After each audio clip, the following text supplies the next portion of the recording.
For today, we have a video about the creation of a Damascus Viking seax. It's a bit of a fantasy, because it is inspired by a dwarf design according to the customer's requirements. I really like the result. Watch a little shorter video of the production of this Damascus seax and let me know what you think about it in the comments, or leave a like if you liked it. And now, pay attention.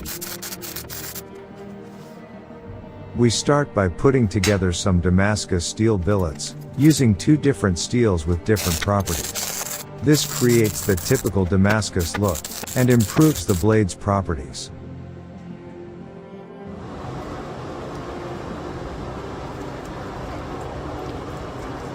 Heating the material to the correct temperatures is key.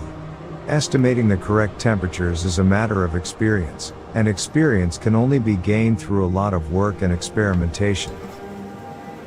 During the first heating, it is not necessary to reach the welding temperature.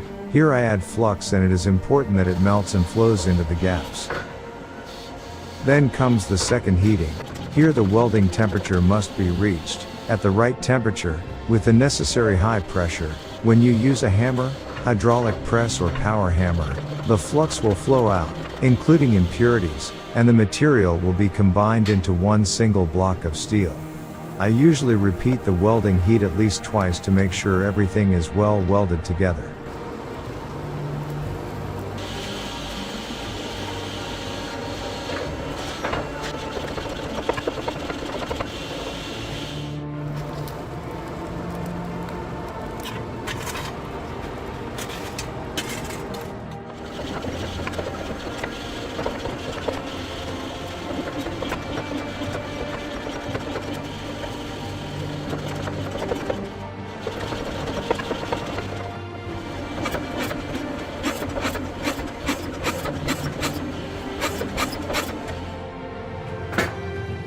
When the individual Damascus rods are ready, we prepare the final Damascus billet, and weld it together. How you do this, will give the finished blade its final pattern. The biggest problem in the production of Damascus blades, is the fact, that at every step, the entire blade can be damaged, and then it is necessary to start the entire work from the beginning with new material.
At the very beginning, even before you start creating a blade, you have to think through all the production steps.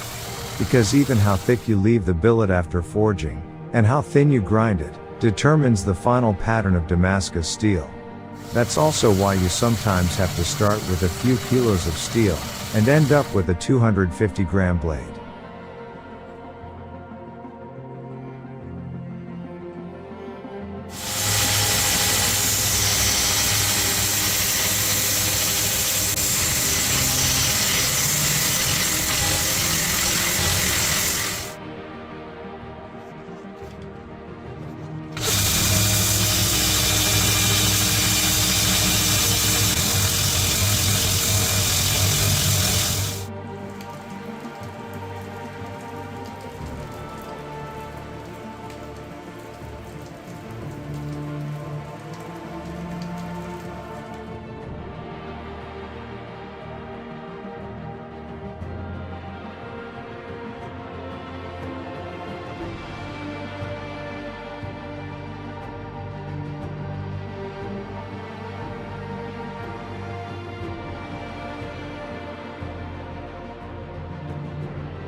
Sometimes I need to cast some parts for my projects. I prefer to cast bronze using the lost wax method. In its essence, it is a very ancient method that has been used for thousands of years. The only difference is in better materials for the molds and better machines for melting the metal.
If you like this video format, where I describe some activities, for better understanding of what is happening right now, let me know in the comments.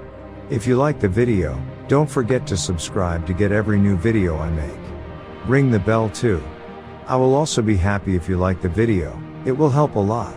Of course, don't forget to comment on the video to let me know your opinion, suggestions for improvements, or suggestions for new videos.